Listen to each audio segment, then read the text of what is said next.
धूप लगे तो छाँव नहीं। औलिया कराम ने अपनी ज़िंदगी कुरान और हदीस के मुताबिक गुजारी और ख़ुद को सीरत नबी करीम सल्लल्लाहु अलैहि वसल्लम के मुताबिक रोल मॉडल बनाकर पेश किया।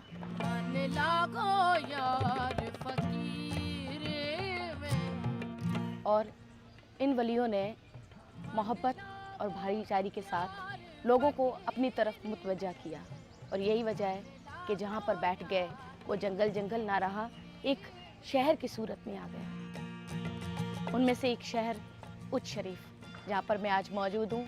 मेरा मुर्शिद खाना भी है सैयद जलालुद्दीन सुर्खपोश बुखारी रहमतुल्लाह अलैह। मन लागो यार फकीर में,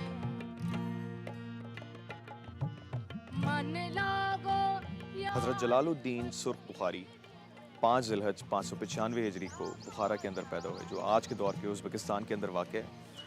आपका नाम सैयद जलालुद्दीन, कुनियत अबू मोहम्मद और आपका लक़ब सुर्ख बुखारी था।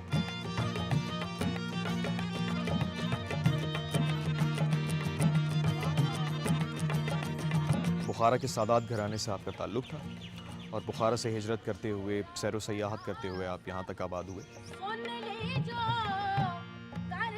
आपका जो नाम है सुर्ख बुखारी, जो लक़ब है आपका, इसके पीछे भी एक बड़ी ज़बरदस्त बात है, क्योंकि बुखारा के अंदर पैदा हुए, वहाँ की आबो हवा के लिहाज से आपके चेहरे की जो रंगत थी वो सुर्खी माइल थी और इसी वजह से आपके जो पीर व मुर्शिद थे और आपके जो उस्ताद थे, ख़ुद एक बहुत जलीलुल क़द्र बुज़ुर्ग हज़रत बहाउद्दीन ज़करिया रहमतुल्लाह अलैह, उन्होंने आपको ये नाम दिया और उस्ताद का दिया हुआ नाम आपकी पहचान बन गया, सुर्ख बुखारी।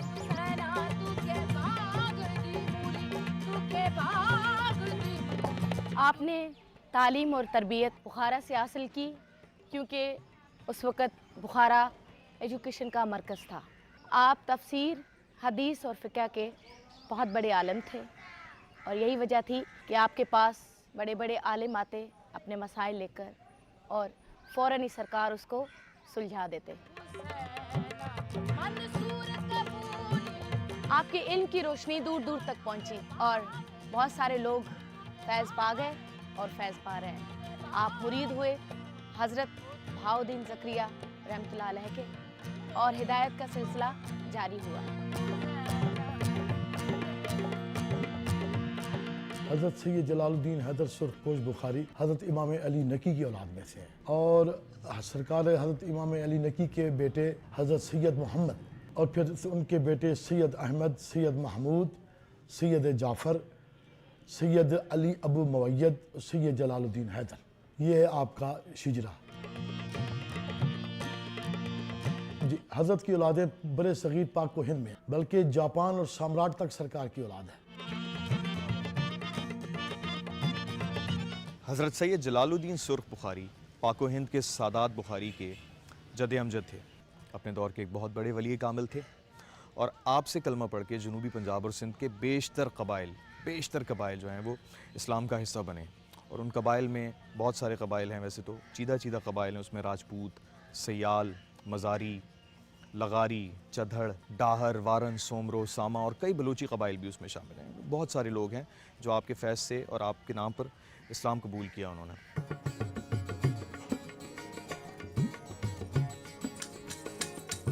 ऊद शरीफ में जब आप आए तो लोग गुमराही का शिकार थे, जुल्मत के अंधेरे थे। यहाँ आपके उसने अखलाक से मुतासर होकर, आपकी तालीमात से मुतासर होकर लोगों ने इस्लाम कबूल करना शुरू किया और यहाँ तारीकियों का ख़ात्मा हुआ और इस्लाम की रोशनी फैलती गई इन इलाकों के अंदर, ऊद शरीफ के अंदर।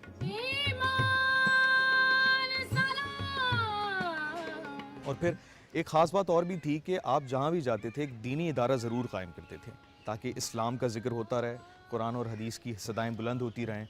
और ये सारा सिलसिला आपने सिर्फ अपने तक नहीं रखा, अपने खलीफाओं को भी आपने यही सिलसिला मुंतकिल किया और उन खलीफाओं ने फिर हिंदुस्तान के कोने कोने में जाके इस मैसेज को, इस तालीम को फैलाया।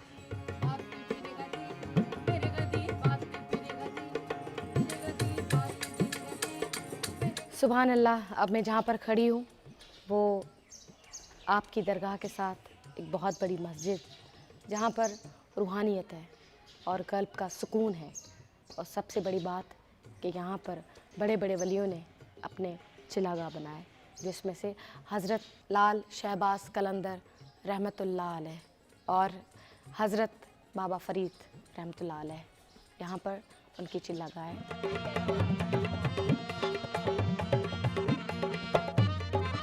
इस मस्जिद में एक ख़ास बात ये भी है कि ये जब मस्जिद तामीर हुई तो एक पिलर कम था। सब ने वलियों ने इकट्ठे होकर दुआ की और सुबह जब उठे फजर के टाइम तो अर्श की तरफ से एक पिलर यहाँ पर मौजूद था। यहाँ के लोगों को पता नहीं कि कौन सा वो पिलर है। अकीदतमंद यहाँ पर आते हैं और एक एक पिलर को अपना बोसा देते हैं।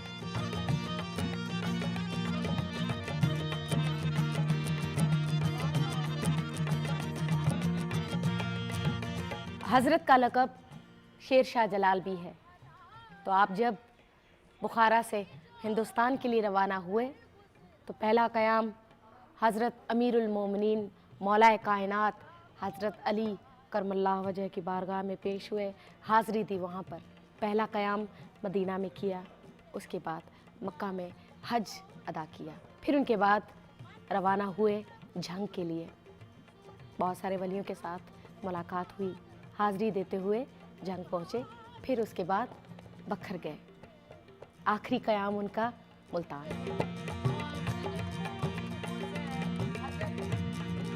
आप 30 साल मुल्तान में हज़रत बहाउद्दीन ज़करिया रहमतुल्लाह अलैह की खिदमत में हाज़िर रहे, उनसे फैज़ हासिल करते रहे, तालीम हासिल करते रहे, उनकी खिदमत करते रहे। और जैसे ही उनका इंतकाल हुआ, आप बहावलपुर के इस शहर, इस कस्बे ऊद शरीफ के अंदर तशरीफ़ ले आए। यहाँ आके इस्लाम की तालीमात का सिलसिला जारी हुआ, एक खानका तामीर हुई, एक मदरसे का क़याम अमल में आया और फिर सिलसिला रुश्द व हिदायत का एक फैज़ जारी हुआ, तो चलता जा रहा है, आज भी चलता जा रहा है। जब आप उस शरीफ में तशरीफ फरमा हुए हुजूर, तो उस वक्त यहाँ स्टेट थी ओचा रानी की। ओचा रानी की स्टेट थी, उसने जादू के जरिए बगैर बैलों के कुआं चलाया हुआ था, तो उस कुएं से राम राम की आवाज़ बरामद होती। तो जब शेख पहुंचे तो शेख ने उसमें पानी पड़ के फेंका तो उससे कलमा मोहम्मद रसूलुल्लाह सल्लल्लाहु अलैहि वसल्लम की आवाज़ होगी। उस ओचा रानी को इतला मिली, वो जो हमारा कुआं जिससे राम राम की आवाज़ थी, उससे तब कलमा मोहम्मद रसूलुल्लाह सल्लल्लाहु अलैहि वसल्लम की आवाज़ है। उसने एक दस्ता फ़ौज का भेजा कि जाके उनको ले आओ मेरे पास। जब वो दस्ता आया तो सरकार ने नज़र डाली, वो भी मुसलमानों के साथ बैठ गया, दूसरे के साथ खुद चली आई। तो वो आके कहती है कि हजरत को कि आपने मेरा क्रिश्चियन देखा है? आपने कहा नहीं। उसने इशारा किया तो पीपल के एक पत्ते में उसके कृष्ण राय महाराज की तस्वीर आ गई। तो सरकार ने फरमाया कि तूने मेरा कृष्ण देखा है? तो उसने कहा नहीं। सरकार ने जब इशारा किया तो एक एक पत्ते में सरवर कौनैन सल्लल्लाहु अलैहि वसल्लम की शबी अक़दस, शबी मुबारक, नूर पर नूर मुनव्वर, वो जब उसका इजहार हुआ तो वो कश्फ से तड़पी और हजरत के कदमों में इस्लाम कबूल किया। और इतनी वो कामिल वलिया बनी कि बैक वक्त 18,000 तालिब इल्म को सबक हदीस देती थी। सरकार ने उसको अपनी मुंह बोली बहन बनाया और सरकार के मलफूज में भी है कि जो मेरे पास सलाम के लिए आए वो ओचा रानी की मज़ार पे हाजिरी दे।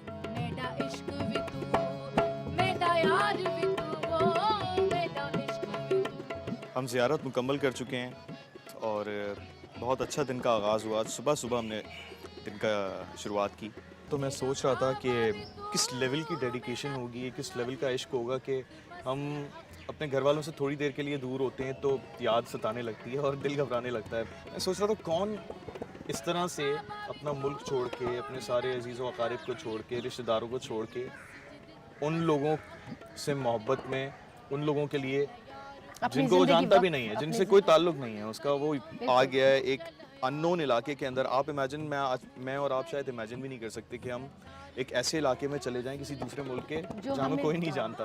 सिर्फ तबलीग करनी है, सिर्फ तबलीग करनी है और तबलीग के ज़रिए हमने लोगों को अपनी तरफ करना है। बिल्कुल। और ये वो तबलीग थी। और मैं समझती हूँ कि अगर ये हम लोगों को इस्लाह करने के लिए अगर ये वली ना आते तो हमारे पास सूफी अज़म ना होता। 19 जमादुल अव्वल 690 हिजरी को आप इस दुनिया से विसाल कर गए, इंतकाल कर गए।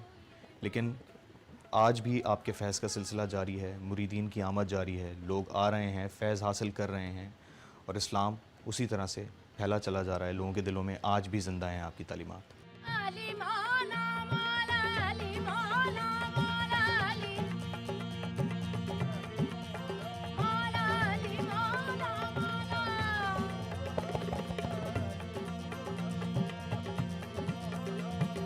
अली इमाम मनस्तो मनम गुलाम अली हजार जान गिरामी फिदाए